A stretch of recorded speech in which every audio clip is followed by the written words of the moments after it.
pessoal. Bom, durante muito tempo na história da arquitetura e do urbanismo, tivemos a ideia de que a forma deve seguir os ideais estéticos, culturais e simbólicos. Depois, com a ascensão do movimento moderno e a escassez de recursos no pós-guerra, surge o princípio de que a forma deve seguir a função, como dita a frase Form follows function, proferida pelo arquiteto Louis Sullivan e materializada na obra de Mies van der Rohe. A arquitetura moderna precisava do urbanismo moderno, e com ele a cidade é setorizada e perde a sua escala natural do pedestre, como vemos no planejamento urbano de Brasília. Mas o que mais molda as nossas cidades, além da cultura e da função? Também temos a ideia de Form follows finance, da professora Carol Willis, sugerindo que os fatores econômicos, o mercado, molda as nossas cidades e edifícios, o que foi tão bem observado pelo urbanista Alain Berthaud em seu livro Ordem sem Design. Porém, vemos que, além do mercado, a legislação urbana modela profundamente as nossas cidades, bairros, quadras, edifícios e até as varandas dos apartamentos, ou seja, é a forma seguindo as leis. Nesse painel, portanto, vamos discutir essa relação entre mercado e legislação urbana, no passado, no presente e no futuro das cidades. Para esse painel, temos a honra de contar com a participação de dois convidados muito especiais, Vladimir Maciel, que é economista pela USP, mestre em economia de empresas e doutor em administração pública e governo pela FGV, com Partial Doctoral Fellowship no Departamento de Estudos Urbanos e Planejamento do MIT. Atualmente, é sócio e consultor na Urbana Consultoria em Desenvolvimento Econômico e Social, professor de pós-graduação em Economia e Mercados na Universidade Mackenzie, coordenador do Centro Mackenzie de Liberdade Econômica e membro da Mont Pelerin Society, além de integrar o Núcleo de Estudos Urbanos da Associação Comercial de São Paulo. Também temos Rodrigo Rocha, que é arquiteto e urbanista pela Universidade Uniriter e Universidade Europeia de Madrid, sócio do Grupo OSPA, cofundador da plataforma de desenvolvimento urbano Place, sócio do Instituto Cidades Responsivas e atualmente é diretor de operações da plataforma de investimento imobiliário Urbim. Bom, agora nós teremos uma apresentação introdutória de cada um dos palestrantes e depois vamos ter algumas perguntas que eu vou fazer. Vamos começar com o Vladimir, por favor. Bom, boa tarde a todos. Eu queria, antes de qualquer coisa, agradecer pela honra de estar presente nesse painel, de estar fazendo parte desse evento. E eu queria começar a minha fala justamente neste ponto. Como é que a economia, vamos dizer, como é que os mercados moldam as cidades? Então, vamos olhar para a cidade como um fenômeno social, primeiro, e entender o que faz as pessoas se aglomerarem. O que é uma cidade? Uma cidade é uma aglomeração de pessoas e de empresas, tá? Que está no mesmo espaço físico, está disputando terreno, está próximo. E qual é o fundamento econômico disso? Quer dizer, o que molda, do ponto de vista de atendimento às necessidades materiais humanas, a existência da cidade? A primeira coisa que eu queria falar aqui é economias de escala. A gente tende a se aglomerar e não ficar disperso homogeneamente no espaço, porque a gente precisa primeiro um do outro. Tá? O processo produtivo exige, para ter ganhos para todos, uma especialização das partes, a famosa divisão do trabalho, e isso demanda gente. Para você poder dividir o trabalho, você precisa ter gente. E gente que vai se especializar e ser produtivo, e vai viabilizar esse volume adicional, esse excedente de produção por meio das trocas. Então, o primeiro motivo para a gente se aglomerar é a economia de escala. Estar próximo de outras pessoas em volume garante condições para dividir o trabalho e vai ter demanda por aquilo que for feito, seja um produto, seja um serviço. Esse é o primeiro motivo do ponto de vista econômico. O segundo motivo é custo de transporte. Se deslocar no espaço, a gente aprende isso em física no colégio. Sair da inércia significa se mover. Se mover é despender energia para vencer o atrito. Isso vale dizer que a gente consome recursos para se deslocar no espaço. Pessoas e mercadorias se deslocando numa distância muito grande não é eficiente. Então, a tendência a se aglomerar é também a existência dos custos de transporte. Justamente porque existe custo de transporte e ele é positivo e ele demanda recursos, as pessoas tendem a se aglomerar, ficar mais próximas, eu digo pessoas aí, físicas e jurídicas, né? Empresas, indivíduos, mas a base de tudo são os indivíduos que estão por trás, que estão por trás disso. Eles vão ficar próximos, né? Para justamente reduzir o custo de transporte.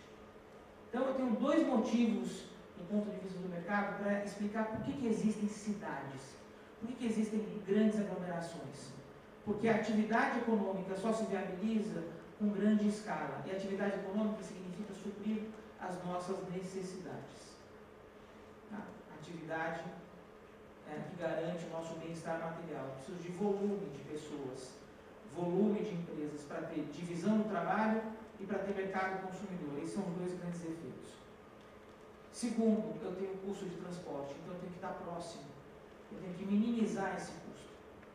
Então, antes de pensar na cidade como uma criação exógena, divina, de algum Deus supremo, ou a cidade vindo da mente de planejadores, a cidade ela surge espontaneamente como parte da nossa necessidade de produzir, consumir e ter bem-estar material. Então essa é a essência econômica da cidade. Então esse é o primeiro elemento que ele fala assim, como é que os mercados mudam a cidade? Isso. Né? A cidade que surge espontaneamente e surge dessa forma. Então a história humana é a história da... Primeiro, o ser humano ele se assenta, ele era nômade. Depois os assentamentos humanos surgem ao longo do tempo as aglomerações, as cidades. E elas vão marcar a história da humanidade. E tem esse fundamento econômico. Economia de escala, custo de transporte. Já passei dos meus 10 minutos? Ou ainda estou no tempo? Não deu no tempo? E aí eu queria falar o seguinte, o que te faz viver numa grande cidade? A grande cidade, ela tem força de atração. Ela atrai. O que justifica, por exemplo, o Rodrigo ter vindo para São Paulo. Você é de Poa? Exatamente. Não, o sotaque. Você é exatamente de Poa. Você veio para São Paulo. O que te faz vir para São Paulo? O que te faz se mover para uma cidade? O que ela atrai? Uma grande cidade atrai? São 3 elementos. Primeiro, a chamada externalidade jacobianas. Eu vou falar depois, ao longo das perguntas, sobre a Jane Jacobs. Tá? A Jane Jacobs está para a discussão urbana, assim como o Hayek está para a discussão econômica. Então, na verdade, eles não conviveram, não se conheceram, tinham trajetórias diferentes, mas as ideias deles são muito paralelas. Né? Como ela enxerga a cidade, como o Hayek enxerga a economia. Então, as externalidades jacobianas é o seguinte, são os ganhos, as vantagens de estar próximo justamente na cidade, estar próximo de setores econômicos que são complementares. Então, eu vou dar um exemplo disso. A grande cidade viabiliza a existência de várias especializações, mas se essas especializações estiverem perto uma da outra, uma não intencionalmente, então de modo espontâneo, potencializa a outra. A gente conhece isso aqui em São Paulo, muito perto daqui, né, aliás, no bairro onde estamos, do lado de cá, não sei se é exatamente pela divisão, Paraíso para o lado de lá, para o lado de cá, Bela Vista. Bela Vista é vulgarmente conhecido como Bexiga. Bexiga, ele tem uma combinação de atividades culturais, principalmente teatros, cantinas e restaurantes italianos. Esses caras existem aí de modo espontâneo pela história da imigração e desenvolvimento de São Paulo. Só que essa especialização, os restaurantes italianos e os teatros e outros equipamentos culturais, eles geram demanda um para o outro de modo espontâneo. Eles reforçam a atividade econômica do outro. Porque eu saio de casa e penso, bom, eu vou para o teatro, depois eu vou jantar numa cantina. Ou penso o contrário, eu vou jantar, depois eu vou fazer o seguinte, vou jantar depois, vou primeiro aproveitar que tem um teatro próximo. E uma dessas coisas, Aliás, essas coisas, as duas, acabam gerando efeitos positivos para a outra, mas de modo não intencional. Eles reforçam a atividade. Então, a proximidade física viabiliza isso. Então, esse é um dos motivos para a cidade atrair. Eu vou para lá porque tem muito estímulo, tem muita atividade diferente que pode gerar demanda pelo produto ou serviço que eu tenho a ofertar. O segundo elemento é a inovação e proximidade. As grandes criações, isso tem na história da humanidade, mas as grandes criações não vieram de uma pessoa isolada no campo. A música é bacana, legal. É legal ter uma casa no campo, ouvir um rock rural. Vocês são mais novos, vocês não conhecem essa canção, mas é um clássico da MPB, que é querer ter uma casa no campo para ter os amigos, o rock rural e nada mais. Isso é bonito, é bucólico, mas as grandes ideias, as inovações tecnológicas, os novos produtos e serviços, eles surgem justamente onde tem um monte de pessoa e um monte de pessoa diferente, onde setores produtivos diferentes. Então, esse é o segundo motivo para a cidade atrair. A cidade onde você vai inovar. Você sai do interior, você sai da cidade pequena, você vai para a grande cidade e ali você vai testar a sua ideia. A cidade é um grande laboratório. Esse é o segundo motivo. O terceiro motivo são justamente aquilo que eu diria que a professora Marisa está me cobrando. Ela está me cobrando justamente quando terminar o evento para a gente tomar uma cerveja. E eu falei, não, mas eu preciso dirigir, eu vou para a praia, e aí eu não vou poder beber, vou pegar a estrada. Nessa história toda, elas estão me cobrando de quê? Relações cara a cara. Relações cara a cara, e a cidade tem que viabilizar isso. A grande cidade tem muita chance das pessoas se encontrarem, e tomarem café, e tomarem uma cerveja, e se relacionarem. E essa é a tecnologia mais eficiente. Não tem IA, não existe WhatsApp, não existe Instagram, não existe TikTok, não existe nada que substitua até hoje a relação cara a cara. E a cidade grande tem muitas oportunidades de ter relação cara a cara. E nessa relação cara a cara, a gente troca conhecimento. E conhecimento tem valor econômico. A gente troca informação e viabiliza. Então, eu ia falar que essa é a cara da cidade, ela atrai por conta disso. Agora, a vida não é perfeita. Em economia não existe almoço grátis. Em economia, tudo tem um custo, tudo tem um preço. Se não fosse isso, a cidade ia crescer indefinidamente. Essa é uma aglomeração impossível. Aliás, já é uma aglomeração que a gente tem horas e várias horas que a gente fala, poxa, como cansa. São 4 motivos. O quarto é uma leitura minha sobre, além da teoria, que é grande aglomeração que faz desenvolvimento, que é o problemático. Primeiro, o preço da terra. Beleza. Porque muita gente demandando um recurso que não é, a terra está dada, ela existe. Então, se muita gente começa a demandar esse espaço, o preço da terra começa a crescer muito, a cidade começa a ficar cara. Por que um barbeiro em São Paulo custa mais caro que no interior? Porque ele paga um aluguel mais caro. Por que ele paga um aluguel mais caro? Porque ele tem um espaço urbano onde a terra é muito demandada. Então, tudo na área urbana, em termos de serviços, custa mais caro do que fora. Né? Esse é um preço a pagar de estar aglomerado. Mas isso também vai criando freios ao crescimento. O segundo motivo é a poluição ambiental. Vou falar uma coisa vulgar aqui. Mas sabe o que é muita gente junto? É muito cocô e muito xixi. O que a gente faz com isso? É muito lixo, é muito resíduo. Esse é o problema histórico das grandes cidades. O que a gente faz com o resíduo humano? Está aí a história das grandes cidades romanas com seus aquedutos e redes de esgoto, para viabilizar essa existência produtiva. E isso custa caro, essa infra, e isso tem problema. Respirar em São Paulo, nas últimas semanas, tem sido impossível. Minha esposa, que é carioca, que tem aquele ar que vem do Rio de Janeiro, da maresia, né, muito mais agradável, ela mora em São Paulo. E por morar em São Paulo, ela hoje usa uma bombinha para poder respirar. Esse é o preço de estar numa cidade como isso. Não é só a poluição nossa, eu sei que tem a ver com as correntes atmosféricas, mas se a gente tivesse um espaço menos aglomerado, já menos poluído de base, não ia ser tão ruim, é ruim. Então isso é um freio para a aglomeração. Terceiro freio é justamente o congestionamento. A gente pensa no congestionamento de veículos, mas no congestionamento de pessoas.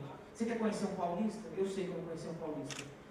paulista vê uma fila e não sabe para que é, mas ele entra atrás. Ele fica na fila. O que você está fazendo aqui? Não, eu estou na fila. Né? Por quê? Essa é a definição do paulista.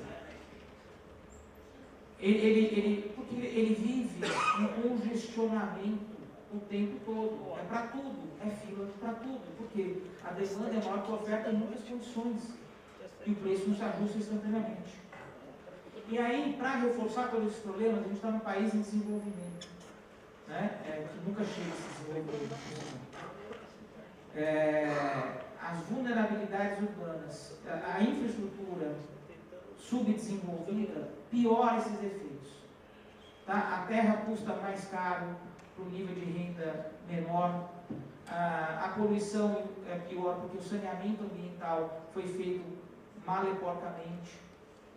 É inadmissível pensar que um país como o Brasil não tenha cobertura de rede de esgoto, não falando nem de tratamento, para os seus domicílios.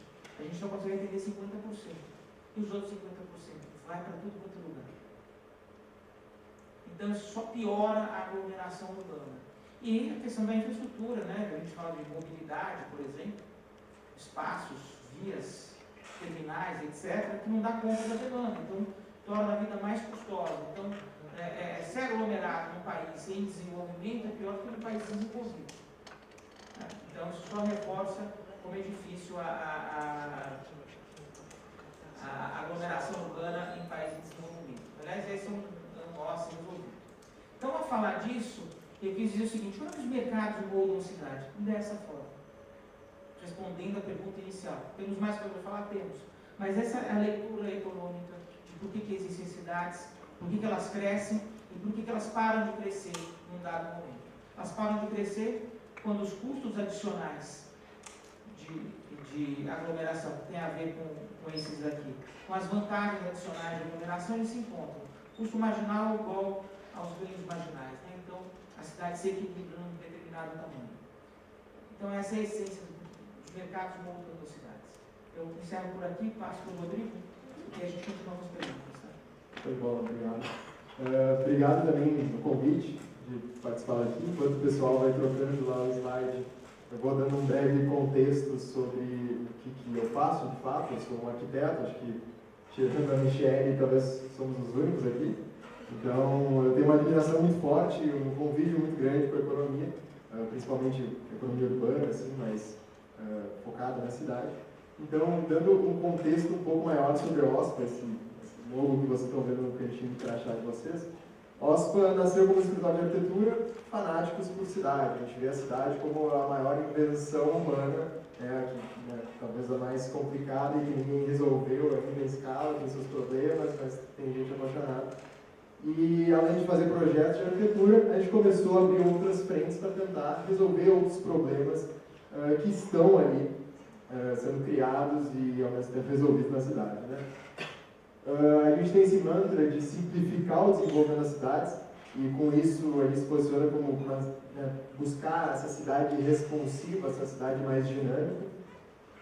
Entrando nas frentes ali que a gente tem dentro do escritório, a gente começou com a parte aqui está escrito como design, que engloba arquitetura e urbanismo, então desenvolvimento de projetos. Logo depois a gente lançou a Urbim. A Urbim foi uma tentativa 10 anos atrás agora, de facilitar o acesso ao mercado de capitais para pequenas e novas incorporadoras, construtoras mais regionais do Brasil. Então, a gente foi essa primeira plataforma de crowdfunding, onde a gente estruturava crédito entre esses players. Depois a gente criou o Place, que é uma plataforma de dados geolocalizados, que eu acho que é o mais bacana de a gente se aprofundar aqui. Mas o Place, basicamente, a gente coloca todos os dados, a gente concentra diversas camadas de dados num único local, para conseguir cruzar esses dados e entender um pouquinho mais sobre esse avanço ou não avanço de uma cidade. Acho que todo mundo tem opiniões sobre o desenvolvimento das cidades, mas pouco é medido. Acho que a gente está também em ano eleitoral municipal aí e a gente vê que muitas propostas, muitas ideias são muito qualitativas e não tem um certo método para medir, para acompanhar isso. O Place tentou ser uma primeira versão que cruza esses dados regulatórios com os dados de mercado numa cidade e ver o impacto formal, no quesito forma, que isso dá. Com a criação do Place, a gente evoluiu um pouco para criar esse ecossistema de fato. Então, a gente criou o Instituto Cidades Responsivas. Começou como um braço educacional da OSP, a gente criou um MBA em parceria com a IMED, que é uma universidade lá do sul, do Rio Grande do Sul. Agora a gente tem outros cursos livres e também a gente presta consultorias em alguns assuntos respectivos da cidade. Né? O Instituto está fazendo um trabalho muito bacana em medir, criar indicadores ali de acesso habitacional, de mobilidade urbana, de poluição, de todos os fatores ali, de todas as capitais brasileiras, para a gente conseguir medir avanços ou não nessas cidades. Agora entrando, e acho que a conversa aqui do Vladimir antecipou muito isso, eu trouxe inclusive algumas falas que eu acho que resumem bem esse entendimento de cidade. Né? Primeiro, começando com Jane Jacobs, que ele citou. Jane Jacobs era uma jornalista, né, de Nova York, que era casada com um urbanista, que escreveu muito sobre cidades, lendo a cidade como uma coisa dinâmica, né? Um organismo vivo ali, que acontece, que muda, que era um pouco contra esse urbanismo mais moderno, que a Michelle comentou no começo, que é projetar a cidade, essa visão meio arquitetônica, que a cidade a gente tem que desenhar, e aqui que tu vai morar, aqui que tu vai trabalhar, lá que tu vai se divertir. Não, Jane Jacobs, né, trouxe mais esse fato que não, a cidade vai acontecendo, não tem como controlar ela. Já do Edward Glasser vocês devem conhecer, é um economista, professor de Harvard, ele escreveu o livro Triunfos das Cidades, né, onde ele fala que justamente isso que já foi falado aqui, que basicamente as cidades é um aglomerado de pessoas que se juntam para fazer trocas mais eficientes, trocas de ideias, trocas de mercadoria, trocas de transporte de pessoas mesmo. Né? Então, é só um resultado disso. E por último, trazendo a Alberto, que é um dos professores do Instituto. Alberto é um arquiteto urbanista, foi por muito tempo urbanista-chefe do Banco Mundial, trabalhou muito na África e na Ásia fazendo urbanização de países em desenvolvimento, e hoje ele é professor na New York University. O que ele fala é que cidades são mercados de trabalho. Né? Então as pessoas estão ali para trabalhar e todas as relações, a consequência de uma cidade é muito bem medida se tu entende os vínculos, né, de trabalho, de transporte relativo ao trabalho dessa cidade. Indo um pouco mais adentro da fala do Alberto, ele fala que por muito tempo esses planejadores urbanos, né, em nome dos políticos ou de políticas públicas, eles tentam mudar essa ordem, né, essa ordem de mercados através do design, do projeto. Isso é sempre muito frustrado. Eu, por muito tempo, inclusive junto com a Michelle, para quem não sabe, a Michelle trabalhou na OSP há um bom tempo, onde a gente fazia muito estudo de viabilidade, entendendo o nosso projeto, como é que podia, o que não podia fazer. E sim, a terra é escassa, né, ela acaba, mas tem essa multiplicação de terra, né, então tu pode, né, verticalizar, ter um potencial construtivo ali em cima dessa terra, que, assim como todo mercado, todos os tipos de mercado, ele respeita aquela norma máxima de oferta e demanda. E diferente de outros mercados, talvez, né, a moradia ou o mercado imobiliário é um que tem uma oferta muito controlada, né, por potenciais construtivos de certas cidades. E a gente sempre via isso, que por uma tentativa, talvez de boas intenções de políticos, de planejadores urbanos, de desenvolver a cidade, acabam colocando leis que tornavam ela mais inacessível, acabavam espraiando a cidade, dificultando acesso, dificultando a mobilidade, aumentando o trânsito, então gerando outros problemas ali externos a uma decisão. Então, basicamente é isso. Acho que, passando mais rápido aqui, eu quis ilustrar, mas acho que a gente nem precisa entrar em detalhes de quando surgiu os primeiros planos diretores, o que isso impactou, olhando um pouco na morfologia da cidade, né, entendendo que, como o próprio Alain Berton comenta, que a cidade, acho que, assim, olhando a outra palestra que teve aqui, muito foi falado sobre a complexidade de medir, de entender ou de prever o mercado, a economia, né? E eu entendo que a cidade, o próprio Alain Berton também, as cidades são a economia em 3D, assim, a economia consolidada, a economia verticalizada. E é muito difícil de prever isso, e hoje a educação brasileira, não só brasileira, mas quase mundial, de arquitetos e urbanistas não olham muito para isso. A gente pode falar, sair da faculdade, querendo ou não, somos arquitetos e urbanistas, e a gente sai pensando que o urbanismo é desenhar uma praça. Mas não, o urbanismo tem que pensar em mobilidade, acessibilidade, moradia, de custo de habitação, oferta. Então, isso é muito pouco falado e o Instituto foi criado também para tentar, né, trazer essa discussão aí para a academia. Né? Isso aqui eu também posso passar. Esse aqui é um ponto bem interessante, que talvez meu prédio favorito, quer dizer, com certeza meu prédio favorito do planeta Terra, é o Empire State. E aqui o que a gente está vendo é um estudo de viabilidade volumétrica para o plano diretor de 1916 de Nova York, foi um dos primeiros planos diretores criados assim, na cidade. E esse estudo, ele só tenta chegar ao potencial máximo daquela terra, seguindo essa norma. E consequentemente, ou não, quer dizer, com certeza consequentemente, ele é um resultado muito parecido. Esse aqui é o projeto do Empire State do lado. Então vocês veem essa semelhança, essa forma do Empire State não é uma decisão do arquiteto, é só uma exploração do mercado para chegar ao maior potencial construtivo daquela terra e aproveitar uma maior, né, uma criação de maior oferta. Né? Aqui outros exemplos que a gente estava estudando em Porto Alegre. Isso aqui eu nem preciso falar, vocês talvez entendam mais de Carpinano do que eu aqui. Mas acho que isso engloba tudo aqui. Eu trouxe mais uma fala do Alberto, mas acho que a introdução é isso, a gente pode passar para as perguntas aí. Bom, realmente, aqui a gente falou bastante sobre o mercado e essa ordem espontânea que é tão importante para a gente captar as informações, porque, como a gente viu também na outra palestra, as informações estão dispersas nos indivíduos, né, e não no planejador central ali. Agora, a gente pode falar um pouco mais de legislação urbana. Primeiramente, pode ser com você mesmo, Rodrigo. Eu queria saber como que essa legislação urbana mais a fundo se traduz na prática, na atuação do arquiteto, né? Porque além da gente ter a legislação, ter que se adaptar à legislação urbana, são vários tipos de lei que a gente precisa. A gente precisa saber a lei de zoneamento, plano diretor, código de obras, o terreno pode ter alguma operação urbana específica que incide nele, e com isso vem proibições, vem limites, vem incentivos, e tudo isso aumenta não só a complexidade do que a gente deve analisar, mas também o tempo, né, que a gente leva para poder fazer uma análise de viabilidade como essa. Então, queria saber como que isso se traduz na prática e também quais formas, hoje na OSPA, vocês trabalham para automatizar e simplificar esse processo. Legal. Bom, quando a gente fala de regulamentação urbana, acho que a regulamentação urbana está regida pelo Estatuto das Cidades, né, que determina que cidades a partir de X mil habitantes têm que ter um plano diretor atualizado a cada 10 anos, enfim.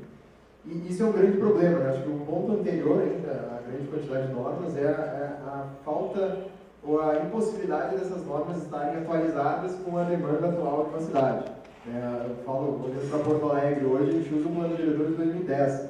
Poxa, em 2010 não existia Airbnb, não existia Uber, era tudo pensado diferente.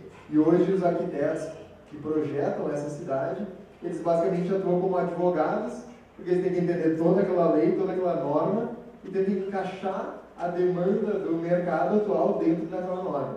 E todo esse processo burocrático, ele é muito lento. A gente, além de projetar o prédio, a gente tem que projetar o futuro, porque quando a gente começa a analisar um terreno agora, a gente sabe que ele vai ser lançado provavelmente daqui uns 2, 3 anos, ele vai estar pronto daqui uns 6 e ele vai durar mais 50. Então como é que vai ser a cidade daqui 6 anos, onde de fato as pessoas vão estar usando esse edifício? Eu estou usando um plano diretor de 10 anos atrás para projetar um prédio que vai ficar pronto daqui 6 anos, para pessoas que vão morar por mais 50, 100 anos nesse prédio. Então é uma responsabilidade muito grande. As normas tentam, talvez por boas intenções, definir um certo padrão mínimo, um objetivo em comum ali, mas quase sempre, eu posso citar inúmeros exemplos aqui, tem resultados opostos. Né? Acho que pode trazer casos de... Cairo, por exemplo. O Cairo tinha uma lei que aprovaram para incentivar o desenvolvimento de novas obras, que durante o período de obra tu não pagava o IPTU no local. O que aconteceu? Ninguém nunca terminou a obra lá. Né? Para tu ver os prédios, ele tem um equipamento pela metade. Em Amsterdã, por exemplo, grande parte das cidades holandesas, tinha um cálculo de IPTU atestada do teu terreno. Então o que começou a acontecer? O pessoal começou a dividir, fazer essas casinhas mais estreitas, e tu vê lá, hoje todo mundo tira foto, mas é só um resultado dessa lei. Na Inglaterra, o imposto era calculado, o IPTU era calculado no número de janelas. O pessoal começou a fazer prédios com menos janelas, ficou mais escuro, enfim. Então, não tem como prever como que o mercado vai se adaptar, que solução que ele vai trazer para contornar uma norma desatualizada para atender uma demanda atual de uma cidade. Né? E é muito dinâmica, muito constante, muito o tempo inteiro.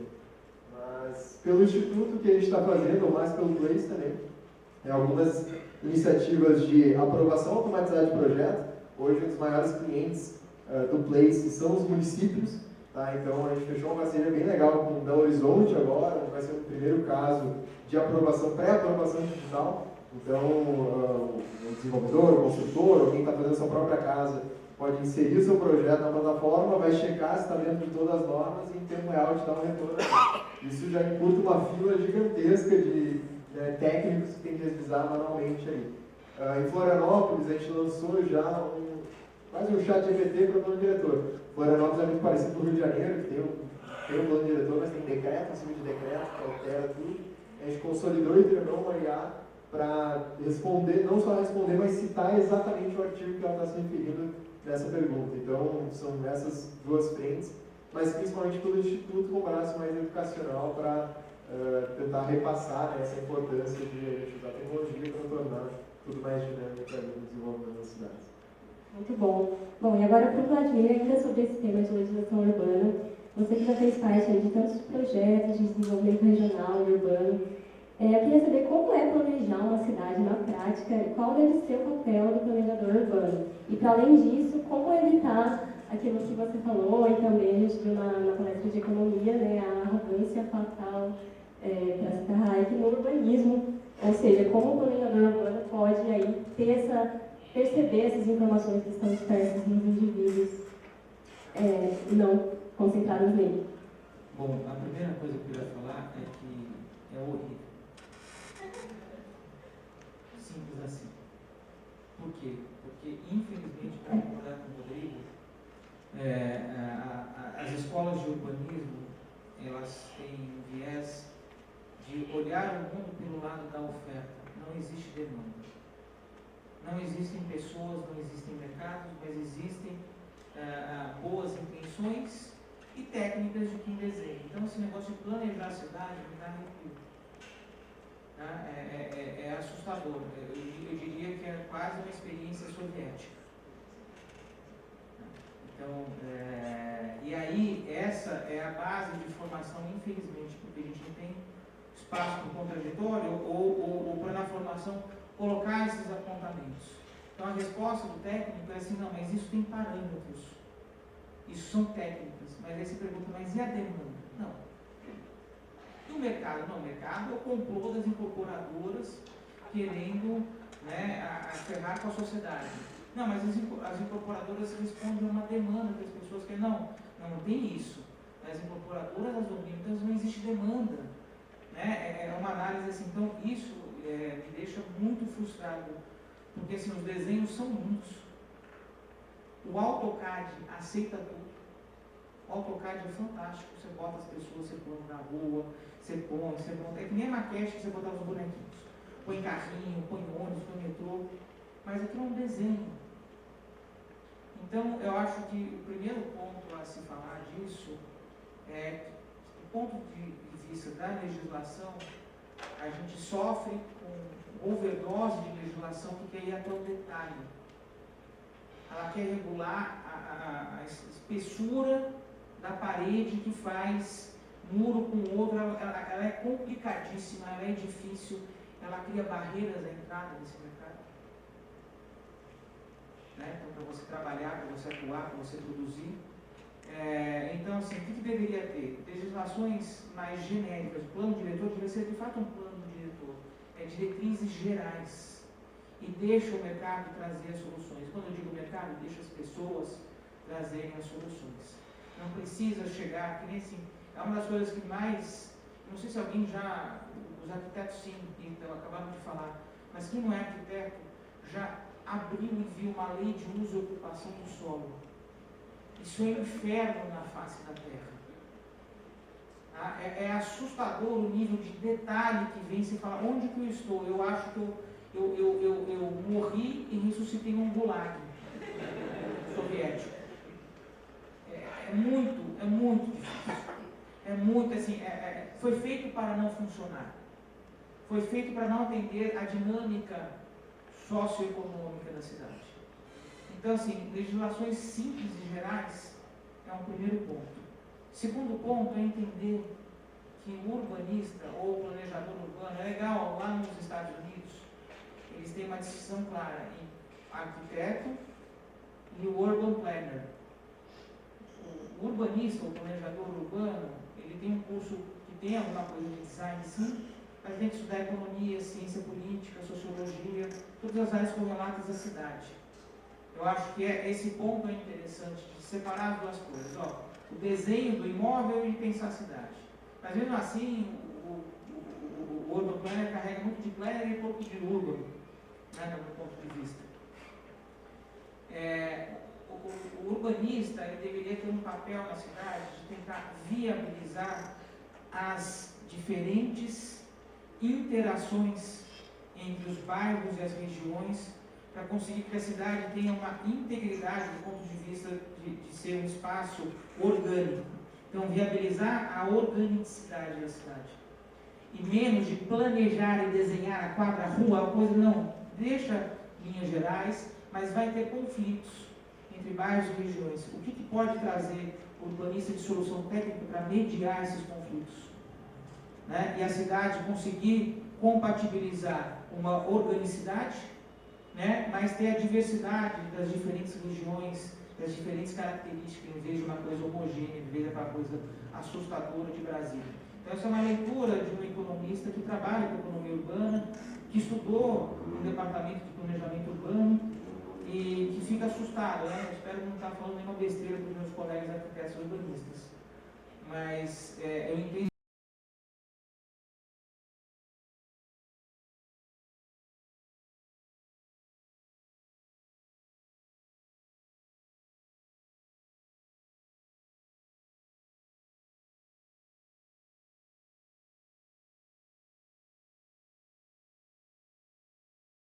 que a função é muito mais de ajudar a viabilizar a cidade do que planejar a cidade. Essa palavra planejar a cidade me dá arrepio.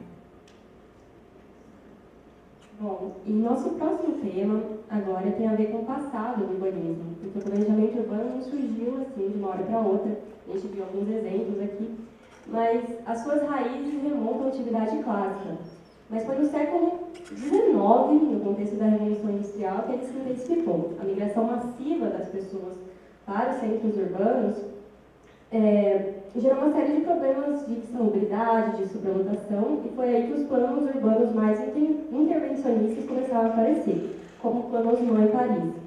No século XX, nós tivemos um movimento modernista em que tudo virou responsabilidade do arquiteto, do garfo à cidade, como na Bauhaus. E os arquitetos e urbanistas, assim, eles podiam brincar de Deus e desenhar como eles quisessem. E essas intenções dos arquitetos eram não só projetuais, mas também sociais. E, além disso, em paralelo, o século XX viu também a ascensão de muitos regimes socialistas, como na União Soviética e na China, por exemplo, que rejeitaram os mecanismos de mercado e submeteram as cidades a uma certa tirania de especialistas e quiseram aplicar fórmulas científicas e soluções universais para as cidades, o que se mostrou claramente ineficaz, como também analisado pela obra de Alain Berthaud. No Brasil, o Plano Piloto, como é conhecido, Planejamento Urbano de Brasília, se tornou um marco no urbanismo brasileiro e internacional, porque pela primeira vez no mundo a gente tinha as ideias modernistas materializadas em grande escala, na escala urbana. E o urbanismo moderno precisava dessa tábula rasa que era Brasília.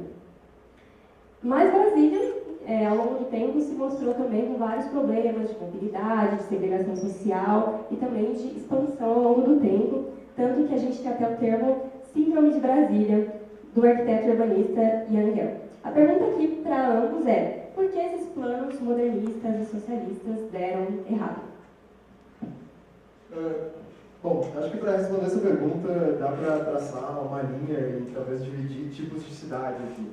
Olhando para as cidades mais europeias, que se desenvolveram, cresceram, mas linearmente chegaram a uma densidade interessante ali antes do século XIX, e cidades mais americanas, onde tiveram seu boom populacional muito espontâneo não, mas repentino e depois do século XIX, ou ao longo do século XIX. No século XIX, duas coisas aconteceram que acho que formalmente impactaram muito nisso. Acho que foi a invenção do elevador, que foi na feira de 1920, em Nova York mesmo, e também Ford lançando o Model T, né, que populacionou o transporte individual autorizado, né, com todo mundo no seu carro. E aí nasceu o sonho americano. E eu acho que o Brasil bebeu muito dessa inspiração americana de construir cidade, porque também teve o crescimento populacional nas cidades depois do século XIX. Aí a gente começou a ver as pessoas, né, aquele plano diretor que eu mostrei de Nova York aqui, o clímax assim, para ser desenvolvido foi um prédio, foi o Equitable Building, que está de pé até hoje lá em Manhattan. E ele, de fato, tem proporções gigantescas, não tem um recurso, tem 170 metros de altura e umas ruazinhas pequenas. Ah, meu Deus, não vai ter sol para ninguém agora, vamos fazer alguma coisa. Fizeram aquele plano diretor de Nova York, que foi um dos primeiros planos diretores, se não o primeiro em uma grande cidade, e tinha 10 páginas, assim, o plano diretor de Nova York, uma cidade que já tinha centenas de milhões de habitantes. Basicamente, o que ele fazia é que, a partir de uma certa altura, tu vai ter que recuar. E ali dentro tu faz o que tu quiser nesse prédio, tu não tem potencial, tu faz tudo, mas na fachada tu tem que recuar a partir de uma certa altura. Isso foi o que desenvolveu Nova York principalmente. Cidades, depois desse grande desenvolvimento de Nova York, acho que foi em 1960 que Nova York atualizou de novo seu plano diretor, e todas as outras cidades, principalmente as brasileiras, se basaram muito nesses planos diretores ali mais de 1960 mesmo, ou a própria Brasília também, com esse olhar para o carro como a solução de todos os problemas. Né? O Brasil passou por um momento ali não sei se existe essa palavra, mas tirou, né, as ferrovias ali, e olhando para carro como a solução dos seus problemas, e isso impactou muito o desenvolvimento das cidades, porque hoje, e até a gente pode fazer uma comparação muito direta, assim, o Alain Berton faz no livro dele, onde ele compara Barcelona e Atlanta nos Estados Unidos. Né?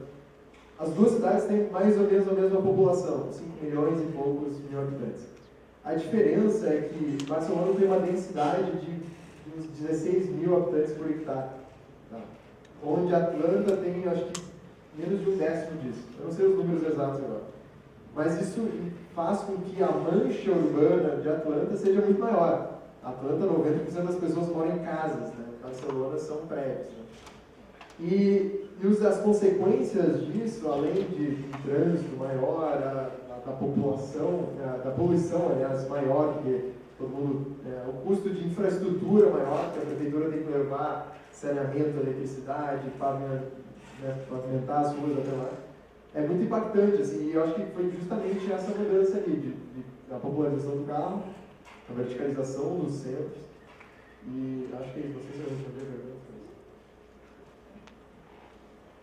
Bom, eu queria chamar a atenção aqui, que eu acho que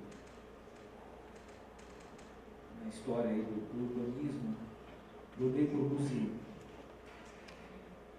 Ele foi um urbanista absolutamente marcante do século XX. Ele teve discípulos, e o Niemeyer é um deles. O Le Corbusier foi um dos pioneiros nesse planejamento de uma cidade funcional.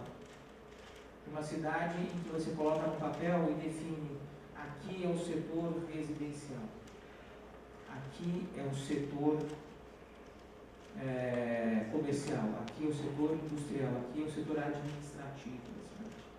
Esse desenho parte de uma que o Hayek chama de arrogância fatal, né? Que só os elementos técnicos da cabeça de uma pessoa vão definir o que é orgânico, o que é espontâneo de milhares de milhões interagindo.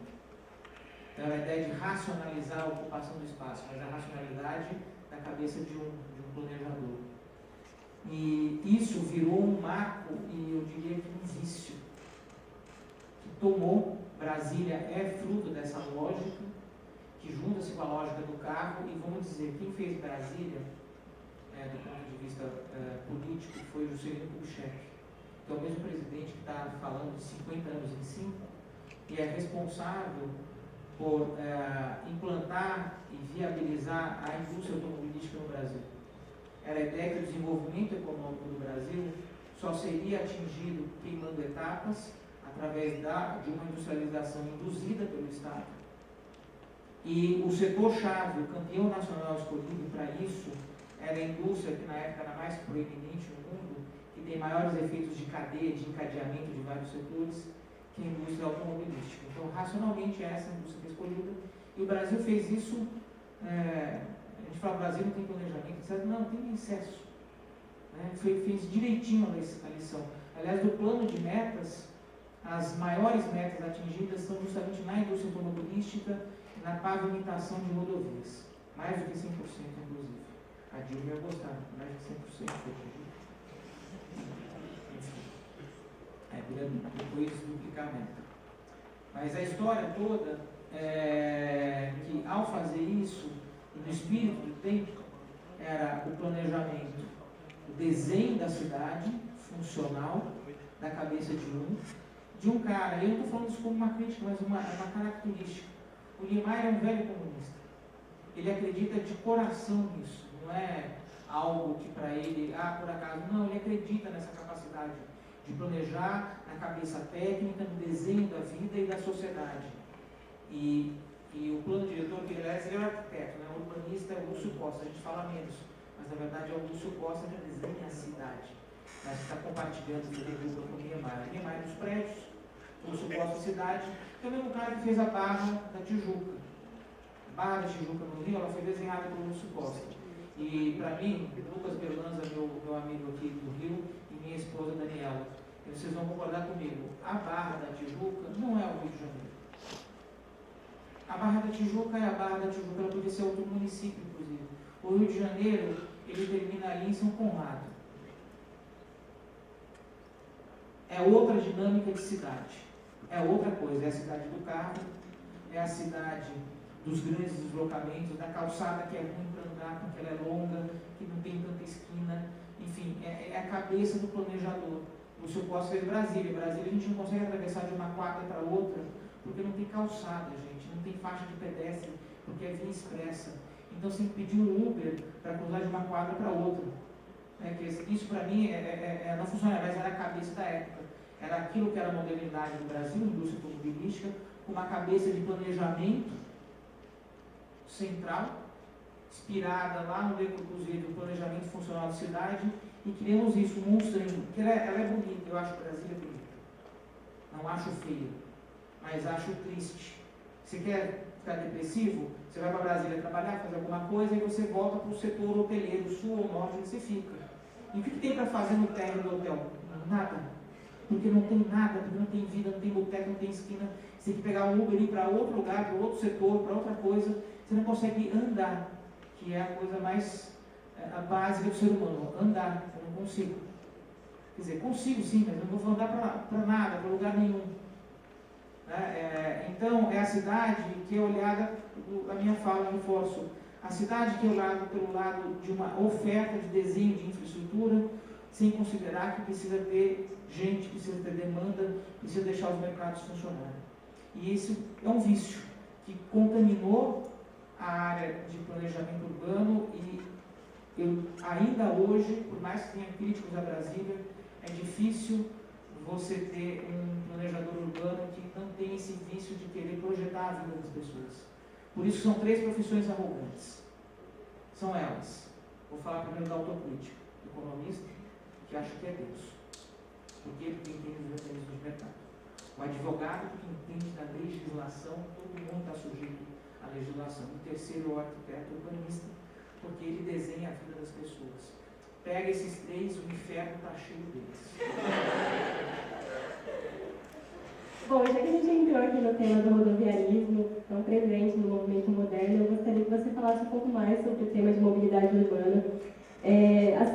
Claro que o movimento moderno influenciou muito as nossas cidades a priorizarem o uso do automóvel, mas realmente a gente não tem espaço na cidade para tanto automóvel se locomover. Então a pergunta é, o principal desafio da mobilidade urbana está no automóvel, no modal, está no espaço, na infraestrutura, se a gente aumentar as vias ele pode ser solucionado, ou está no trajeto em si, na necessidade de haver esse trajeto? Será que esse trajeto não poderia ser a pé e não precisarmos dele? Eu acho que tem uma combinação de duas coisas aqui. Uso e ocupação do solo. Então, como é que a legislação urbana está empurrando a cidade para as pontas? Que o Rodrigo falou bem, acho que depois ele vai desenvolver mais isso. Então, você restringe muito verticalização, adensamento, a cidade cresce para os lados, ela espraia. Esse é um problema. Segundo problema, é uma cidade que está espraiando sob uma lógica, que é uma lógica que não é da cidade, é do país.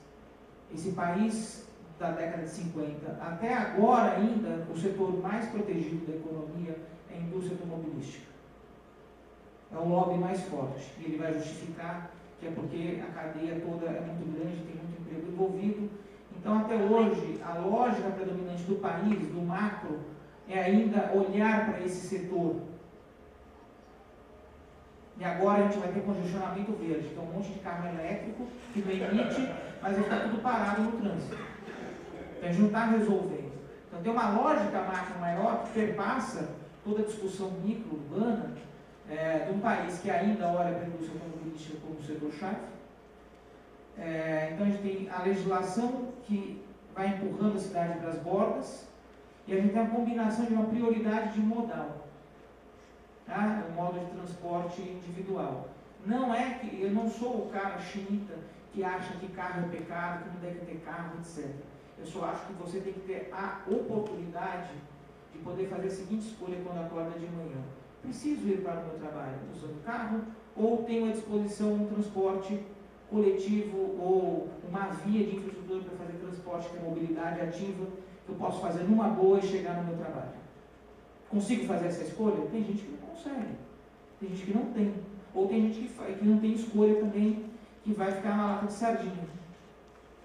Então a gente tem uma combinação de legislação e de infraestrutura que justifica o problema da mobilidade, mas eu não acredito na história que, bom, então tá, tem trajetos que são desnecessários ou muito loucos. O que a gente faz?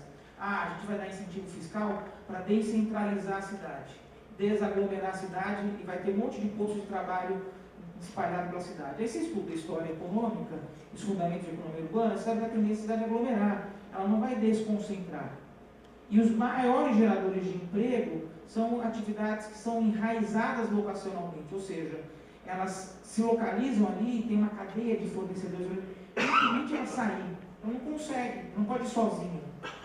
A atividade que basta baixar o IPTU e o ISS e muda rapidinho é aquela que menos gera emprego. Então não adianta eu pensar a cidade com esses sonhos de eu vou planejar aqui e vou desconcentrar. Não, a cidade ela vai ter concentração de postos de trabalho. Agora, como é que eu viabilizo para ter mais moradias próximo aos locais de trabalho e como é que eu viabilizo infraestruturas de transporte, de mobilidade ativa e coletivo para conseguir chegar, para que você não precisa pegar o carro e congestionar. São essas coisas que eu vejo aqui do meu ponto de vista. Só complementando um pouquinho, acho que o Instituto a gente fez uma pesquisa bem bacana e está publicado no observatório.responsivecities.com, que mede em todas as capitais brasileiras a razão de número de domicílios para vínculos empregatícios de uma região, dentro de um raio de 45 minutos de carro ou de transporte público. E a gente compara essas razões, no sentido de, tá no Itaim, tu vai ter 1,7 empregos para cada domicílio daquela região. Tu tá numa região mais periférica, se inverte isso.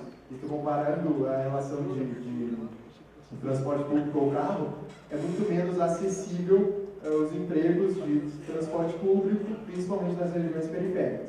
E a gente está vivendo no Brasil, no país onde tem um déficit habitacional gigantesco e existe um programa para resolver esse déficit habitacional, que é o Minha Casa Minha Vida. E qual é a lógica do Minha Casa Minha Vida? Você tem um teto para pagar esse valor da casa, 200, 300 mil, 100 mil para faixa 1, por exemplo. E quem produz, quem constrói é a iniciativa privada, mas dentro de um crédito subsidiado. E para a iniciativa privada ter incentivos para construir, ela vai buscar um lucro, obviamente. Para ela buscar um lucro, ela tem que diminuir os custos de tudo. E como o Vladimir trouxe na primeira fala, o custo da terra é um dos maiores impactos disso. Então, o que acontece? Ela começa a produzir mais habitação nas periferias. E esse crédito, esse apartamento, né, essa casa que deveria ser barato, tu não embute ali no preço da moradia o custo de transporte desse cara. Que ele vai ter, né, nem contando passagem, mas tem um custo de oportunidade, porque ele vai passar 2 horas por dia para ir, mais 2 para voltar, para ir lá no emprego dele. Então, toda essa lógica habitacional, ela faz sentido no ambiente denso, né, tu incentivar ou tu deixar acontecer uma densidade urbana e tu suprir aquela densidade com a infraestrutura necessária. O que muito Brasil pensa, eu acho, no desenvolvimento urbano é pensar em infraestrutura para depois falar, tá, aqui tu pode construir, aqui vamos fazer uma moradia e tal. Não, você tem que olhar onde as pessoas estão indo e ali complementar, melhorar ou criar essa infraestrutura. E teve um caso muito específico lá em Porto Alegre, que é a expansão do Hospital de Clínicas, que é o maior hospital da cidade, e é bem localizado, assim, no centro da cidade. E eles duplicaram o número de leitos do hospital nos últimos 10 anos, e muita gente foi contra isso. E a justificativa foi, não, se tu duplicar o número de leitos aqui, vai ter muito mais gente vindo para esse hospital e vai, né, trancar toda aquela região. Mas, na verdade, se tu fizer um outro hospital, aumentar um hospital mais longe, essa pessoa vai continuar indo para lá e provavelmente ela mora aqui perto. Então, ela vai sair de carro e congestionar um traçado bem maior. Então, esse é o ponto. Acho que buscar essa densidade faz sentido. Bom, já que a gente falou desse problema do déficit habitacional, hoje no Brasil a gente tem mais de 6 milhões de famílias, né, sem domicílio. Aí eu queria saber de vocês qual que é, tanto do ponto de vista das políticas públicas, como do ponto de vista do mercado imobiliário, tipo de soluções que a gente pode pensar para esse problema. Bom, eu tenho uma história aqui. Eu fui superintendente financeiro comercial de companhia de habitação, Coab. E primeiro, por ter vivido isso na pele, eu digo, a resposta não é por aí. Primeiro, a gente precisa qualificar o número do déficit habitacional. O déficit habitacional tem 3 conceitos, que é por moradia precária, por alta densidade de ocupação, muita gente com poucos cômodos, e tem um terceiro, que esse eu questiono, que é o comprometimento de renda com aluguel. Por quê? Porque os números do déficit habitacional brasileiro são muito inflados. Porque estabeleceu-se um teto, eu busquei isso na literatura, então a gente não achou. Mas virou um mantra, que é, ninguém pode gastar mais do que 30% do orçamento familiar com aluguel. Se ele gasta mais do que isso, ele está no déficit. Cara, às vezes para morar na área central, com infraestrutura de tudo, de transporte, de saúde, de educação, perto do emprego, eu vou gastar mais do que 30% e eu não sou do déficit, é uma escolha do indivíduo. Então, primeiro que esse déficit de 6 milhões ele é menor, mas continua sendo grande. Segunda coisa, não dá para pensar no mecanismo de produção de moradia que não tenha atrelado aí um volume de voucher ou subsídio. Tá? E aí não precisa ser necessariamente provisão de unidades novas. Pode ser justamente recursos, um voucher aluguel, para você ocupar unidades vacantes, principalmente nas áreas mais centrais. Então, há mecanismos que não o mecanismo tradicional da Coab, Zona, ou da empreiteira fazendo na periferia e repetindo esse padrão, que assim, é o cachorro mordendo o próprio rabo. E aí a cidade, né, não desenvolve. E aí, justamente para pensar que o problema do déficit, ele tem antes um problema antecessor. Não é a falta de casa, é pobreza. Pobreza, ela é multidimensional. O déficit habitacional é uma parte, é um dos aspectos de dimensão de pobreza. Então, eu não vou conseguir também solucionar isso se eu não tiver uma economia que esse cara seja incluído no processo produtivo, no mercado, via ou trabalho ou empreendedorismo. Né? Então, se você pensar o déficit como um problema setorial, só da habitação, não pensar em mobilidade, em dinâmica, não pensar em economia, você nunca vai sanar esse déficit. E fora o conceito né, de déficit habitacional com esse comprometimento de renda por aluguel, que eu sinceramente acho muito frágil. E ele infla o número, e aí você vê, pode ter Minha Casa Minha Vida nos últimos anos, gostando ou não do programa, tá? Minha Casa Minha Vida produziu, em todas as faixas dele, quase 10 milhões de unidades habitacionais. E o déficit persiste. Aí você vai olhar qual é o componente do déficit que mais cresce, é o componente de renda por aluguel. Deu uma queda na atividade econômica, cresceu o déficit. Não é assim. Né? Aí não dá, você nunca vai conseguir. Então, primeiro você tem que ter um número sólido, uma medida objetiva e clara. Segundo, é pensar em soluções que não são as tradicionais de provisão do imóvel, né? Outros mecanismos, e aí, mecanismo de poupança prévia, voucher, né? Que é o auxílio moradia, auxílio aluguel, que seja disso, são coisas que dá para você trabalhar. E aí, obviamente, também a legislação urbana, que não ajuda muito você construir nas áreas mais centrais, né? A própria legislação encarece o preço do terreno. Só para concluir, eu já vi que a gente esgotou o tempo aqui, mas essa restrição de oferta das áreas formais, né, a gente nem está falando das áreas informais da cidade, que existe a favelização do Brasil, que é gigantesca. Essas pessoas só moram ali porque tem um valor para morar ali, mas não é superior ao custo, né, ou ao valor da moradia formal, que é aquela que é regida pelo plano diretor. Então, se tivesse uma restrição menor, e tem cidades que tem, acho que Goiânia sofreu um crescimento gigantesco há pouco tempo. Hoje tem a mesma população que Porto Alegre, por exemplo, mas esse crescimento foi nos últimos 10 anos. Passou duplicou a população. E normalmente a gente vê os preços inflacionados com esse crescimento, mas o índice construtivo lá é muito alto. Vai lá ver o altíssimo padrão, está vendendo a 10, 15 mil metros quadrados no máximo, o alto padrão, assim, a cobertura. Por que isso? Porque tem muita oferta, não é restringida. Então, acho que isso é um fator. A Minha Casa Minha Vida também, acho que, se eu não me engano, no início desse ano, diminuiu ainda mais o percentual do financiamento da poupança para financiar imóveis usados. Então, de todo o volume da poupança, né, que é o poupança e FGTS, né, que é o que a Caixa usa para financiar a Minha Casa Minha Vida, tinha um percentual X que foi diminuindo, se eu não me engano, para 15% agora, que é para imóvel usado. O que é muito ruim. O imóvel usado ele é mais barato, ele já está numa região com infraestrutura consolidada e poderia ser usado esse capital lá, mas acho que isso é muito lobby também, daí sim, de algumas construtoras e coisas assim, para tu continuar com a justificativa de criação de emprego, na construção civil, etc. Mas, querendo ou não, sim, produziu muita habitação, ajudou no déficit, na diminuição do déficit, né?